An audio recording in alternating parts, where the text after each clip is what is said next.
Students, मेरा नाम है बिलाल अहमद सिद्दीकी।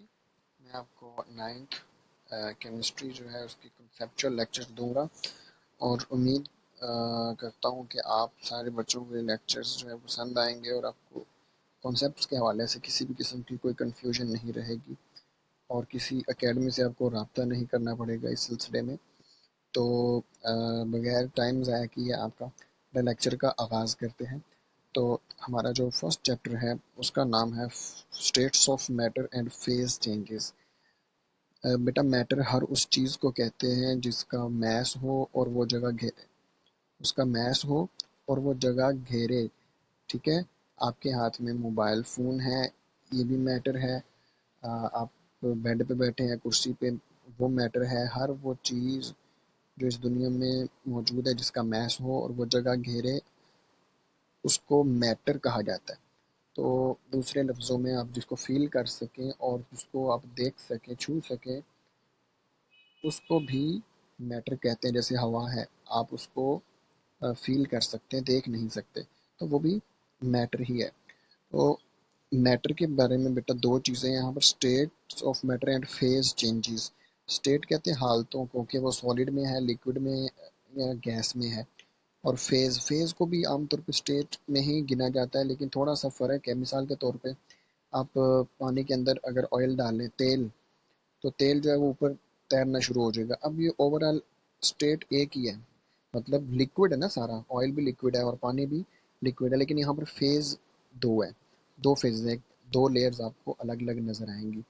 तो इस तरह आप अगर रेत के अंदर आप आयरन का पाउडर, लोहे का पाउडर जो है वो अगर मिक्स करें, तो यहाँ पर सॉलिड है, दोनों दोनों स्टेट सॉलिड है, बट फेज यहाँ पर मुख्तलिफ है। ठीक है, दो फेजेस हैं, एक आयरन का फेज है और एक रेत सैंड का फेज है। तो बेटा इस चैप्टर में हमने स्टेट्स ऑफ मैटर और फेज चेंजेस इसके बारे में पढ़ना है। जब भी आपको चैप्टर स्टार्ट करे तो उस चैप्टर का इंट्रोडक्शन आपको पता होना चाहिए। तो इसमें बेटा नेक्स्ट जो फर्स्ट हमारा क्वेश्चन है वो है what is chemistry. What is chemistry? Chemistry is the branch of science, ये साइंस की बेटा ब्रांच है, which deals with the properties, composition and structure of substances. अब प्रॉपर्टी किसे कहते हैं, कंपोजिशन किसे कहते हैं, स्ट्रक्चर किसे कहते हैं? केमिस्ट्री में बेटा आपने इन तीन चीज़ों के बारे में पढ़ना होता है। ये केमिस्ट्री हमें ये बताती है कि कोई भी जो सब्सटेंस, जो चीज़ है जिसके बारे में आप पढ़ रहे हो, उसकी प्रॉपर्टीज़ क्या है, खसूसियात क्या है। बेटा खसूसियात का मतलब होता है ख़ास बातें जो उस चीज़ को बाकियों से अलग बनाती हैं। ठीक है, जैसे पानी है, पानी की खसूसियत है कि उसका कोई कलर नहीं होता, कलरलेस होता है, उसकी कोई स्मेल नहीं होती। ठीक है, वो 0 डिग्री सेंटीग्रेड पर फ्रीज हो जाता है, 100 डिग्री सेंटीग्रेड पर बॉयल हो जाता है। तो ये सिर्फ पानी की प्रॉपर्टीज़ हैं। ठीक है, ये पानी की प्रॉपर्टीज़ हैं जो पानी को बाकी चीज़ों से मुख्तलिफ बनाती है। इस तरह हर चीज़ की अपनी अपनी प्रॉपर्टी होती है जो उसको बाकियों से मुनफरिद बनाती है। उसमें उसका कलर आ सकता है, उस वो देखने में कैसा है, ये उसका स्ट्रक्चर आ सकता है। अच्छा, उसके बाद है बेटा कंपोजिशन।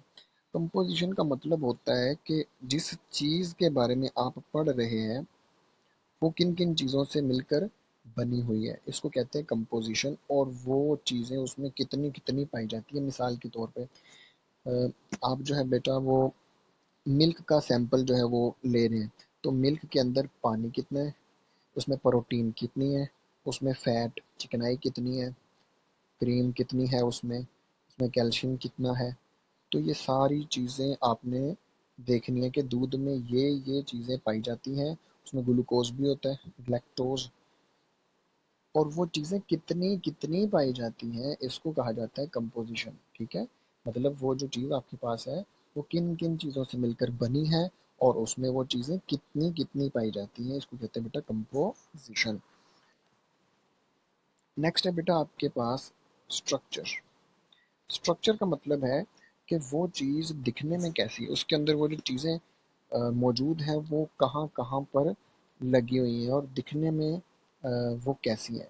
ठीक है, अरेंजमेंट ऑफ एटम आप बेटा इसको कह सकते हैं। ठीक है, मिसाल के तौर पे आपके पास वाटर है, वाटर का फार्मूला होता है बेटा H2O, पानी, ये इसका फार्मूला है।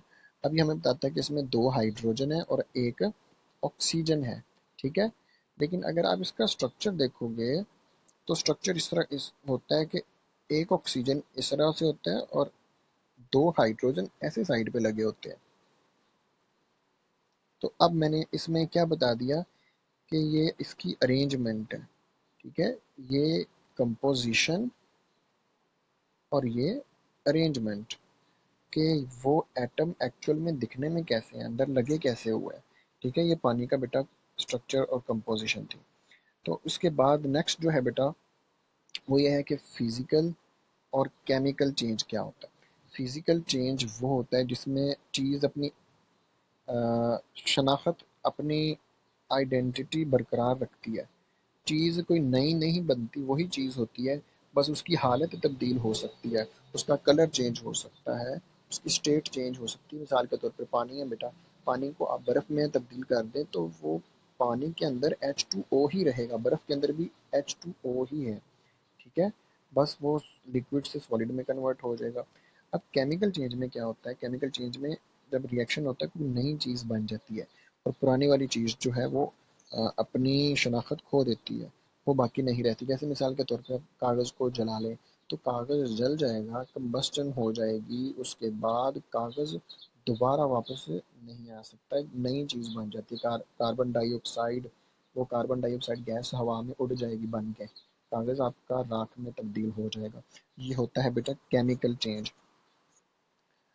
And laws and principle which govern these changes, हमने केमिस्ट्री में ये पढ़ना होता है कि कुछ कवानीन है जिसके मुताबिक हम चीज़ों को पढ़ते हैं, ठीक है।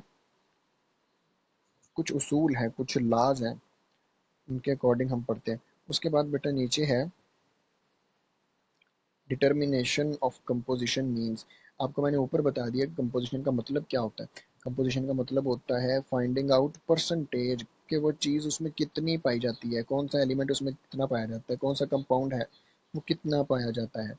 उसके बाद बेटा structure of matter means arrangement of atoms. Structure का मतलब क्या होता है कि एटम की अरेंजमेंट किस तरह से है, मतलब वो कैसे लगे हैं। आपको मैंने पहले डिटेल से ये बता दिया है कि कंपोजिशन और स्ट्रक्चर का मतलब क्या होता है। उसके बाद बेटा इसमें आगे उन्होंने बताया हुआ है कि फिजिकल चेंज हो या केमिकल चेंज हो, इसमें हीट एब्जॉर्ब भी हो सकती है और इवॉल्व भी हो सकती है। एब्जॉर्प्शन का मतलब होता है जज़ब होना, एवोल्यूशन का मतलब होता है हीट का बाहर निकलना। मिसाल के तौर पे जब आप बर्फ़ को मेल्ट करते हैं तो बर्फ़ हीट को जज़ब करती है और वो पानी में कन्वर्ट होती है। और अगर आप घर में गैस जला रहे हैं चूल्हे में तो वहाँ पर जो रिएक्शन होगा वहाँ से हीट बाहर निकलती है। दोनों जो रिएक्शन है इसमें हीट एक दूसरे के उलट है। बर्फ़ जब मेल्ट होगी तो उसमें हीट एब्जॉर्प्शन होगी, जब चूल्हे में या किसी भी चीज़ को जब जलाते हैं तो उसमें हीट इवॉल्व होती है। एवोल्यूशन का मतलब होता है बाहर निकलना। नेक्स्ट है बेटा, अच्छा इसमें नेक्स्ट जाने से पहले आपको मैं बता दूं कि इन 2 पैराग्राफ में आपके 2 सवाल बनते हैं। एक ये बनता है कि व्हाट इज़ केमिस्ट्री और दूसरा what is mean by composition and structure. तो ये इम्पोर्टेंट क्वेश्चन है, ये आपको पेपर के पॉइंट ऑफ व्यू से आने चाहिए। नेक्स्ट है बेटा ब्रांचेस ऑफ केमिस्ट्री। अब यहाँ पर एक क्वेश्चन ये आता है कि हम केमिस्ट्री को ब्रांचेस में डिवाइड क्यों करते हैं, हम केमिस्ट्री की ब्रांचेस पढ़ते क्यों हैं, इतनी ज़्यादा ब्रांचेस हमने क्यों बनाई। बेटा सिंपल कॉमन सेंस की बात है, अगर आप किसी हॉस्पिटल में जाएं और वहाँ पर एक ही डॉक्टर जो है सारे पेशेंट को चेक करे, हड्डियों वाला भी एक ही हो, दिमाग वाला भी एक ही हो, दिल वाला एक हो, तो वो पूरी तवज्जो के साथ, पूरी कंसंट्रेशन के साथ और पूरी कामयाबी के साथ हर एक पेशेंट को उस तरह से चेक नहीं कर पाएगा, इलाज कर नहीं पाएगा। इसलिए हर डॉक्टर जो है उसकी एक स्पेसिफिक फील्ड है जिसमें उसने अपनी अपनी फील्ड उसने सेलेक्ट की है और उसमें वो माहिर है। इस तरह बेटा केमिस्ट्री जो है ये भी एक बहुत वसी सब्जेक्ट है, कोई एक बुक नहीं है, इसमें इसकी काफ़ी ज़्यादा आगे बुक्स बन जाती हैं। तो हर एक में इसको डिवाइड करने का मकसद ये है कि डिटेल से अगर पढ़ा जाए तो इसके मुख्तलिफ हिस्सों को समझा जाए डिटेल से और आसानी से उसकी समझ आ जाए ताकि इसमें मज़ीद जो है वो तरक्की के चांसेस हों। तो ये आपका क्वेश्चन नंबर 3 इसमें एक्चुअली बनता है और ये है कि why chemistry is divided into many branches. ये आपके एक्सरसाइज में भी क्वेश्चन मौजूद है। एटलीस्ट 3 रीजंस आपने देनी है बेटा। पहली रीज़न ये है टू अंडरस्टैंड, समझने के लिए। केमिस्ट्री को हमने समझने के लिए, क्योंकि chemistry widely spread complex subject है। वाइडली कहते हैं बहुत चौड़ा, जैसे वाइड बॉल होती है ना क्रिकेट में, यहाँ पर चौड़ा नहीं होगा, बहुत बड़ा बहुत वसी सब्जेक्ट है, स्प्रेड फैला हुआ है। कॉम्प्लेक्स कहते हैं पेचीदा, जो इतना आसान नहीं होता ऑफ केमिस्ट्री। ये इसकी पहली रीज़न है बेटा कि इसको हमने समझने के लिए डिवाइड किया हुआ है। दूसरा, and to concentrate on its specific aspect. Concentrate का मतलब होता है कि पूरी फोकस के साथ उसको देखना, पूरी तवज्जो के साथ स्पेसिफिक एस्पेक्ट, खास पहलू को, खास जो चीज़ें हैं जिसको हम पढ़ना चाहते हैं और उसके ऊपर हम तवज्जो कर सकें, इसलिए हमने उसको डिवाइड किया मुख्तलिफ ब्रांचेस के अंदर। उसके बाद नेक्स्ट के ये ब्रांचेस में बहुत सारे डिस्टिंक्ट डिस्टिंक्ट कहते हैं वाजे एरियाज हैं फॉर साइंटिस्ट। ये इसकी थर्ड रीज़न कह लें, टू फोकस, साइंटिस्ट ताकि फोकस कर सके, and to achieve breakthroughs and advancement. Breakthroughs का मतलब है कोई नई खोज, नई कामयाबी हासिल करना जो पहले किसी ने नहीं की। तो ये तभी मुमकिन होगा जब किसी एक सब्जेक्ट में वो माहिर होगा, उसमें वो उसको डिटेल से समझेगा और पढ़ेगा। ब्रेक थ्रूज और एडवांसमेंट का मतलब होता है उसमें बेटा उसमें तरक्की करनी।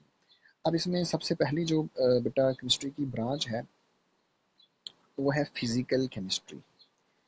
Physical chemistry, this branch investigates how substances behave at atomic and molecular level. बेटा याद रखें कोई भी डेफिनेशन हो उसमें कुछ खास, कुछ इम्पोर्टेंट वर्ड्स होते हैं, अगर वो एग्जामिनर को नज़र आ जाए तो वो डेफिनेशन आपकी ठीक है। इसमें मेन लफ्ज़ है एटॉमिक और मॉलिक्यूलर लेवल के, छोटे लेवल पे चीज़ें किस तरह बिहेव करती हैं। ठीक है, मिसाल के तौर पे आप बलून जो है उसके अंदर आपने हवा भरी हुई है, आप उसको चूल्हे के ऊपर रख दें, अब उसके अंदर जो मॉलिक्यूल्स हैं, गैस के मॉलिक्यूल्स हैं, वो हीट जब जज़ब करेंगे चूल्हे की तो वो बाहर निकलना चाहेंगे, ज़ोर ज़ोर से गुब्बारे की, बलून की दीवारों के साथ टकराएंगे, इतना ज़्यादा प्रेशर क्रिएट होगा कि बलून आपका फट जाएगा। तो ये बेसिकली मैंने आपको क्या बता दिया, फिजिकल केमिस्ट्री की एक मैंने आपको एप्लीकेशन बता दी है। उन्होंने आगे बताया हुआ, it provides clear explanation how fundamental physical laws governing our world, के जो फिजिकल लॉज हैं, कवानीन है, वो हमारी इस दुनिया को किस तरह कंट्रोल कर रहे हैं। Cause atom and molecule show specific characteristic, ये एटम और मॉलिक्यूल के अंदर जो खास उनकी करेक्टरिस्टिक का मतलब भी खसूसियात होता है, कैसे in turn react huge structure related to earth, इतने बड़े बड़े स्ट्रक्चर हमने बना लिए हैं, वो एटॉमिक और मॉलिक्यूलर लेवल पे चीज़ें किस तरह बिहेव करती हैं उसको पढ़ के हमने बेटा बनाए। Physical chemistry is also use to predict change of rate of reaction, कोई रिएक्शन कितना तेज़ होगा, कितना स्लो होगा, उसको कितना टाइम लगेगा, उसमें करंट चाहिए, उसमें हीट चाहिए या नहीं चाहिए, कौन सी चीज़ कम है, कौन सी मतलब रिएक्शंस के रेट्स, उसको अगर आपने तब्दील करना है तो बेटा वो भी फिजिकल केमिस्ट्री में ही पढ़ा जाता है। And thus optimize the conditions to carry out the reactions on industrial scale। Industry में आपको पता है कि इतनी सारी चीज़ें बनती हैं, उनमें रिएक्शंस होते हैं, उन रिएक्शंस को कंट्रोल करना होता है। ठीक है, उसका खास टेम्परेचर होता है, खास उसका स्पेसिफिक कुछ रिएक्शंस के करंट देना होता है, उसका टाइम लिमिट होती है, उसमें ये भी होता है कि कौन सी चीज़ हमने कितनी ऐड करनी है। ठीक है, तो ये सारी चीज़ें बेटा फिजिकल केमिस्ट्री में पढ़ी जाती हैं। आप परेशान हो, मैंने एंड पे आपको जितना भी ये आज मैं ब्रांचेस ऑफ केमिस्ट्री इंशाल्लाह कवर करवाऊंगा, तो इसमें एंड पे आपको मैं विजुअल एड्स भी दूंगा, मतलब कुछ तस्वीर आपको मैं दिखाऊंगा जो आज के टॉपिक से रिलेटेड आपकी हेल्प करेंगे। नेक्स्ट है बेटा सेकंड जो ब्रांच है केमिस्ट्री की, inorganic chemistry. It is the synthesis, synthesis का मतलब है जो आपने खुद लैब के अंदर बनाना है। कंपोजिशन, कंपोजिशन आपको मैंने ऊपर बता दिया, properties and structure of element and compound that contain, बेटा ये इसमें मेन लफ्ज है, that contain no carbon, little और नो कार्बन, जिसमें कार्बन बहुत थोड़ा हो या ना हो। ऐसे कंपाउंड्स को जब आप पढ़ेंगे जिसमें कार्बन ना हो या बहुत थोड़ा हो, उसको इनऑर्गेनिक केमिस्ट्री कहा जाता है। अब इनऑर्गेनिक केमिस्ट्री आगे metals, non metal, salt, acid, base, इन चीज़ों का नाम आप इसको दे सकते हैं इनऑर्गेनिक केमिस्ट्री में। मेटल जैसे आपके पास आयरन है, कॉपर है, नॉन मेटल जैसे ऑक्सीजन है, नाइट्रोजन है, साल्ट जैसे खाने का नमक है NaCl है, एसिड हाइड्रोक्लोरिक एसिड है, तेजाब जिसे हम कहते हैं, बेसिस बेसिस जैसे अब टूथपेस्ट में आपकी बेटा अल्कली होती है, बेस होती है, जो हमारे दांतों में जो एसिड लग जाता है ना, उसको ख़त्म करने के लिए ये बेस यूज़ होती है। अच्छा, उसके बाद है बेटा कि inorganic chemistry are use as fertiliser. Fertiliser कहते हैं खाद के तौर पर, खाद बनाने में बहुत ज़्यादा इसका इस्तेमाल होता है, मेडिसिन बनाने में इस्तेमाल होता है। कैटलिस्ट, कैटलिस्ट कहते हैं हर वो चीज़ जो किसी भी रिएक्शन को तेज़ कर दे, जो किसी भी रिएक्शन को तेज़ कर दे उसको कैटलिस्ट कहते हैं। जैसे जब आप घी बनाते हैं ना, ऑयल से जब घी बनाते हैं तो उसमें एक निकल कैटलिस्ट यूज होता है जो उस रिएक्शन को तेज कर देता है। उसके बाद पिगमेंट कोटिंग, पिगमेंट और कोटिंग का मतलब समझ लें कि रंग और पेंट वगैरह जो किए जाते हैं वो भी इनऑर्गेनिक केमिस्ट्री में ही बेटा बनाए जाते हैं और पढ़े जाते हैं। नेक्स्ट बेटा ब्रांच है organic chemistry. Organic chemistry is the branch of chemistry that deals with carbon compounds. असल इसमें मेन लफ्ज़ है कार्बन के कंपाउंड्स। उसमें क्या था कि कार्बन ना हो या बहुत थोड़ा हो। अब कार्बन के कंपाउंड्स को हाइड्रोजन के साथ मिला के आमतौर पे पढ़ा जाता है, इसलिए इसको हाइड्रोकार्बन भी कहा जाता है। And their derivatives, their derivative का मतलब है कि उस कंपाउंड से आगे मजीद कौन कौन से हम कंपाउंड बना सकते हैं। मिसाल के तौर पे आपके सामने बेटा ये कंपाउंड है CH3 या CH, अभी 4 कर ले। ये वो बेटा कंपाउंड है जो घरों में हम गैस जलाते हैं, इसको मीथेन कहते हैं। अब इसमें 4 हाइड्रोजन है, ठीक है। अगर मैं ये हाइड्रोजन रिमूव करके 3 कर दूं और इसके साथ एक OH लगा दूं इस तरह से, अब ये शराब बन चुकी है, एथानॉल। तो ये डेरिवेटिव है। इससे पहले जो मैंने 4 वाला बनाया था ये इसका मेन हाइड्रोकार्बन है, और अगर मैं इससे मजीद कंपाउंड बनाना चाहता हूँ तो मैं क्या करूँगा, इसको एक हाइड्रोजन निकाल के इसमें मैंने OH लगा दिया तो ये एक शराब बन गई है, मेथानॉल बन गई है। क्या बन गई? मेथानॉल। ये आगे जो चैप्टर्स आएंगे उनमें डिटेल्स हैं, हम इंशाल्लाह ये इस पे बहस करेंगे आगे।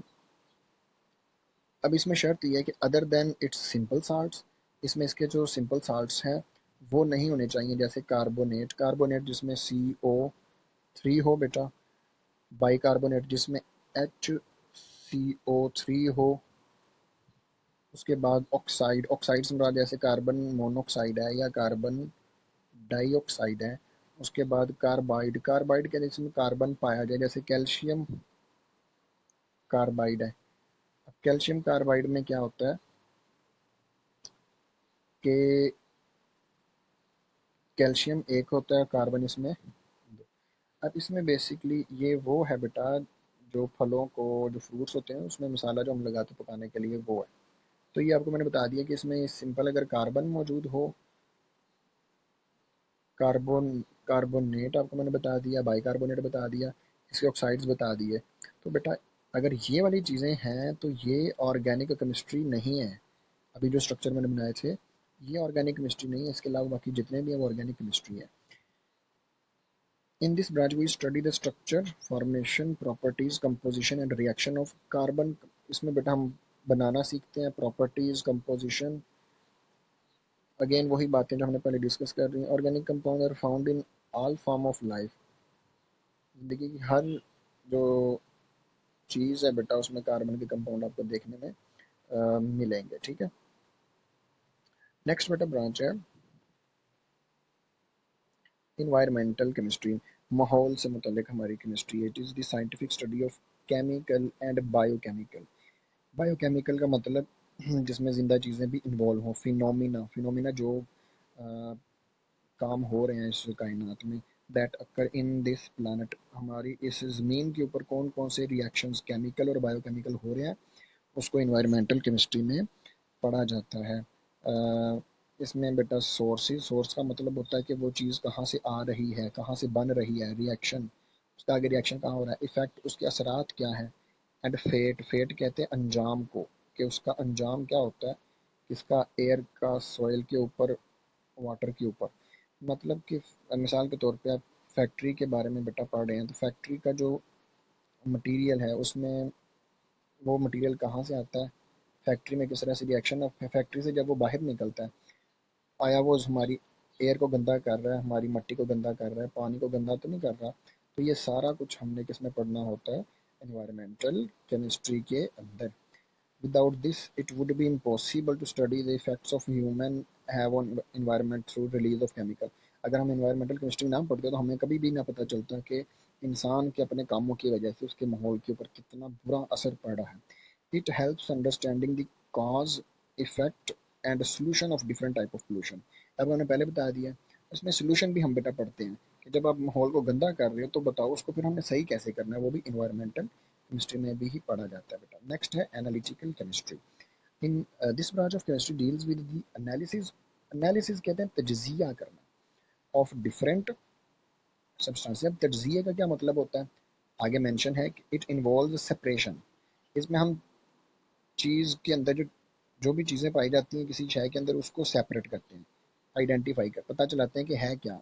डिटर्मिनेशन, आइडेंटिफिकेशन और डिटर्मिनेशन का मतलब एक ही है। कंसंट्रेशन कि फिर वो चीज़ कितनी कितनी पाई जाती है। ठीक है, मिसाल के तौर पर मेरे हाथ में बोर्ड मार्कर है, अब मैं इसके जो है वो सब्सटेंसेस में जो चीज़ें पाई जाती हैं इंग्रेडिएंट को मैं सेपरेट करूँ, तो इसमें प्लास्टिक सेपरेट करूँगा, अंदर एक फोम लगा हुआ है स्पंज जो सेंट्रल है इसका, उसको सेपरेट मैं करूँ, फिर इसमें इंक है, तो ये बेसिक तीन चीज़ें इसमें सेपरेट होंगी। फिर मैं इसको आइडेंटिफाई करूँगा, हाँ भाई ये चीज़ प्लास्टिक है, ये चीज़ इसमें फोम से बनी हुई है और ये इंक है। फिर मैं आगे उसकी कंसंट्रेशन कि मैं पता चलाऊँ प्लास्टिक इसमें कितना है, इंक कितनी है। ये जो चीज़ें हैं बेटा इसको कहते हैं एनालिसिस। ठीक है, एनालिसिस का मतलब होता है चीज़ को आपने उसकी जिन चीज़ों से वो मिलकर बना है देखना है कि वो कौन कौन सी चीज़ें हैं, उनको अलग करना है और वो कितनी कितनी पाई जाती हैं। ये हमने स्टार्ट में ही पढ़ा था कंपोजिशन में। उसके बाद वो ये बता रहे हैं कि आजकल ये जो एनालिटिकल केमिस्ट्री है ना, ये मॉडर्न सोफिस्टिकेटेड इंस्ट्रूमेंट्स को एनालाइज भी करती है। जो भी मैटर बेटा हमारे पास मौजूद है उसको एनालाइज करने के लिए अगेन वही बात है कि एनालाइज करती है ये। उसके बाद बायो केमिस्ट्री, बेटा ये नाम से आपको पता चल रहा है बायो कहते हैं जिंदा चीज़ों को। ठीक है, जिनमें जिंदगी हो उनमें जो हम कंपाउंड्स पढ़ते हैं जिंदा चीज़ों के अंदर उसको बायो केमिस्ट्री का नाम दिया जाता है। इसमें मेन लफ्ज़ है understand life through chemical process. हम जिंदगी को पढ़ते हैं केमिकल प्रोसेसेस की मदद से कि हमारी ये जो ज़िंदगी है जिंदा चीज़ों के अंदर, इंसान के अंदर, जानवरों के अंदर, पौधों के अंदर कौन कौन से केमिकल्स पाए जाते हैं और वो आपस में किस तरह से रिएक्ट करते हैं, इसको कहते हैं बेटा बायो केमिस्ट्री। अगेन उन्होंने ये लिविंग ऑर्गेनिज्म का वर्ड यूज़ किया है, जिंदा चीज़ों के अंदर जो केमिकल सब्सटेंसेस पाए जाते हैं। अब इनमें नीचे उन्होंने कहा हुआ है जी insights in structure and function molecule, जैसे प्रोटीन, प्रोटीन जैसे बेटा आपके पास गोश्त है, अंडे, अंडे की जो सफेदी होती है वो है, उसके बाद दालें हैं, लोबिया वगैरह, ये सारी प्रोटीन है। दूध में जो सफेदी होती है भी प्रोटीन है। उसके बाद कार्बोहाइड्रेट, कार्बोहाइड्रेट जो शुगर्स वगैरह होती हैं, आटे हैं, चावल हैं, ये सारी कार्बोहाइड्रेट। लिपिड चिकनाई वाली चीज़ें हैं सारी। न्यूक्लिक एसिड, ये डीएनए वगैरह जो हमारे ब्लड में, हमारे हर एक सेल में न्यूक्लियस में पाया जाता है ना डीएनए, ये उसका बेसिक यूनिट है। तो protein, carbohydrate, lipid and nucleus ये जिंदा चीज़ों में पाई जाने वाली सारी चीज़ें हैं। इनके स्ट्रक्चर आपको मैं पे दिखाऊंगा इंशाल्लाह। तो ये बेटा आपके पास थी बायोकेमिस्ट्री, जिंदा चीज़ों के अंदर जो कंपाउंड पाए जाते हैं, ये चार के नाम आपने याद रखने हैं एग्जाम्पल के तौर पे, protein, carbohydrate, lipid and nucleic acid. Next है बेटा nuclear chemistry. Nuclear chemistry simply आप ये समझ लें कि एटम बम से रिलेटेड ये केमिस्ट्री है। इसमें धमाका खेज हम रिएक्शंस पढ़ते हैं, इसमें हम ये पढ़ते हैं कि कोई भी जो चीज़ है वो एटम बम में हम जो यूज़ करते हैं वो क्यों यूज़ करते हैं, उसमें कौन सी प्रॉपर्टी होनी चाहिए। बेटा इसमें बेसिक प्रॉपर्टी होनी चाहिए कि इसमें न्यूक्लियस एक तो एटम का इन्वॉल्व हो। आमतौर पे जो रिएक्शंस होते हैं उसमें न्यूक्लियस इन्वॉल्व नहीं होता। ठीक है, अब इसमें न्यूक्लियस इन्वॉल्व होना चाहिए। अब आगे जाके आपको मैं बताऊंगा न्यूक्लियस, ये थर्ड चैप्टर में डिटेल से है कि न्यूक्लियस क्या होता है। अभी के लिए आप अ, फिर भी देख लें कि ये आपके पास एक एटम है बेटा, एटम के सेंटर में ये न्यूक्लियस है। न्यूक्लियस के अंदर पॉजिटिव चार्ज होता है, प्रोटॉन और प्लस, न्यूट्रॉन होते हैं और इलेक्ट्रॉन यहाँ पर होता है। जब आमतौर पर रिएक्शन होता है तो इस इलेक्ट्रॉन की वजह से होता है। न्यूक्लियस की वजह से नहीं होता। लेकिन न्यूक्लियर केमिस्ट्री में आप इस न्यूक्लियस को अटैक करती है। सेंट्रल जो पॉइंट है ये न्यूक्लियस है, ये जो सेंट्रल वाला पॉइंट है ना बेटा, ये न्यूक्लियस है असल में। और ये बाहर जिसमें इलेक्ट्रॉन घूम रहा है, ये जो लाइन है ये वाली, इसको शेल कहते हैं, ऑर्बिट कहते हैं। It deals radio activity. ये रेडियो एक्टिविटी कहते हैं कि कोई सब्सटेंस जो पड़ा हो और उसमें से रेडिएशन शुआएं निकलती रहें खुद ब खुद उसमें से शुआएं निकलती रहें, इसको कहते हैं radio activity. Nuclear processes transformation, इसमें एक जो सब्सटेंस है वो दूसरे सब्सटेंस में, दूसरे एटम में तब्दील हो सकता है। इसमें एग्रीकल्चर, ज़राअत के अंदर इसकी एप्लीकेशन है, मेडिसिन इंडस्ट्री में और रिसर्च के अंदर है।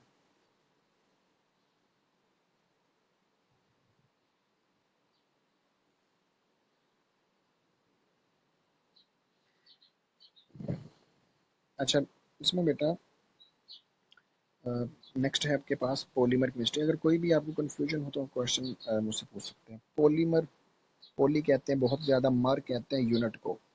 आप इसको समझने के लिए, इस तरह समझने के, जब आपने कोई दीवार बनानी होती है तो आप बेटा ईंटों को रखते हैं, एक ईंट फिर दूसरी फिर तीसरी, इस तरह आपकी पूरी दीवार बन जाती है। वो जो दीवार है वो पॉलीमर है। तो उसमें जो एक ईंट लगी है वो उसका मर है, वो उसका क्या है, मर। मर कहते हैं छोटे यूनिट को। उसको, ईंट को आप बिल्डिंग ब्लॉक भी कह सकते हैं। तो इसमें हमें असल में क्या पढ़ना होता है, polymers are large molecules made by linking, जो आपस में जुड़े होते हैं through a series of building blocks. इसमें बिल्डिंग ब्लॉक्स आपस में जुड़े होते हैं तो आपके पास बड़े साइज के मॉलिक्यूल्स बनते हैं। इसमें हम उनकी प्रॉपर्टी, उसका स्ट्रक्चर, उसकी सिंथेसिस पढ़ते हैं।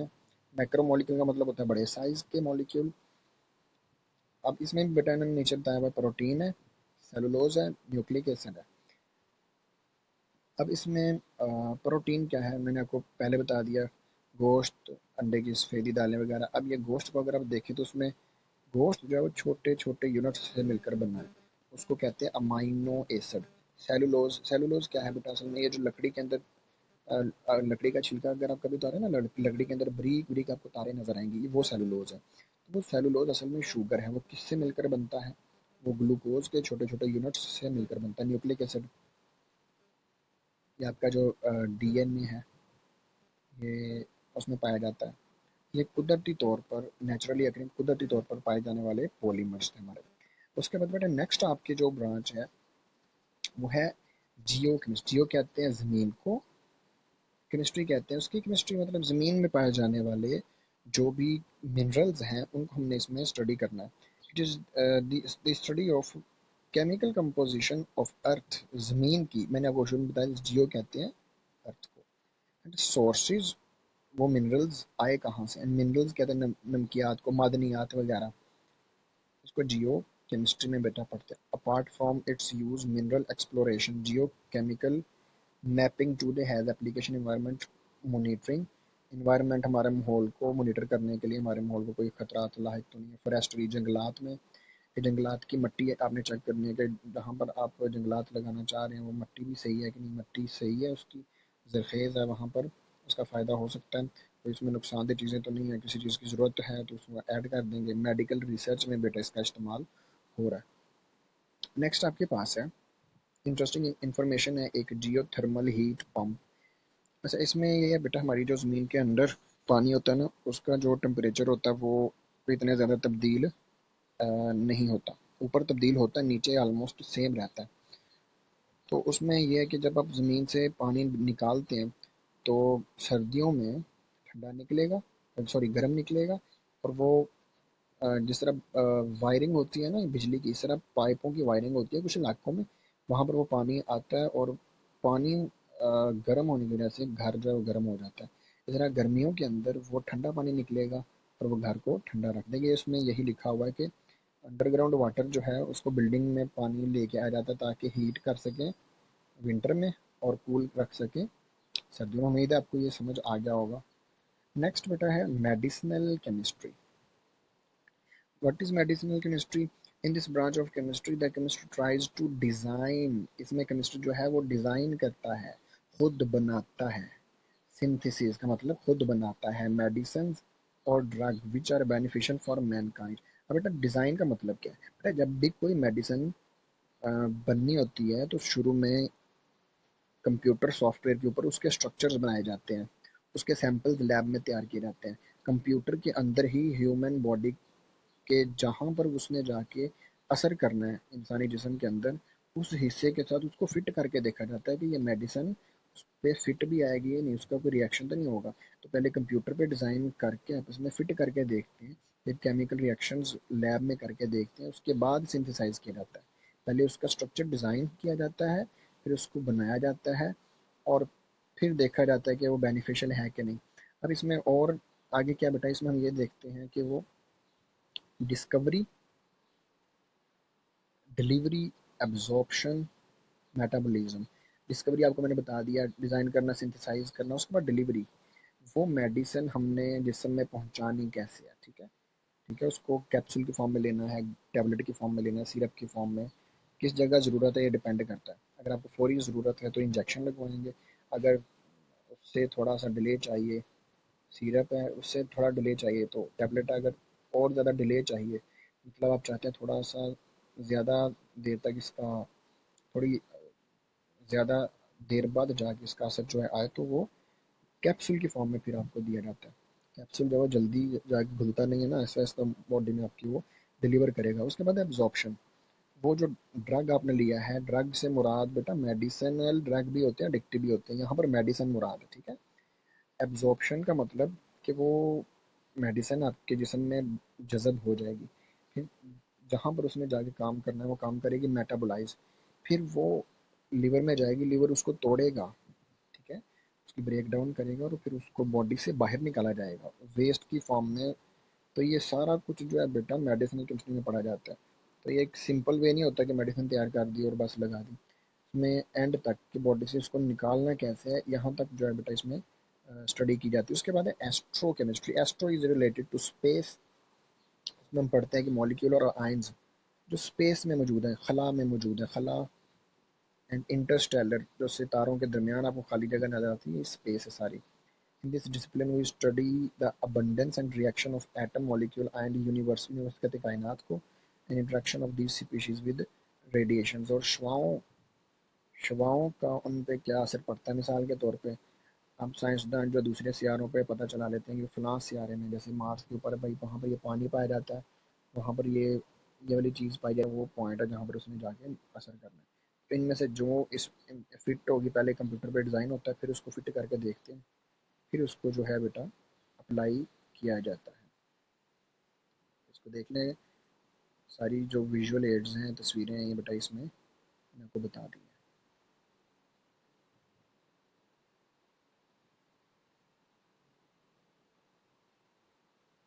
उम्मीद करता हूँ कि आपको आज की वीडियोस क्लियर होगी बेटा। अल्लाह हाफिज़, स्टे ट्यून्ड।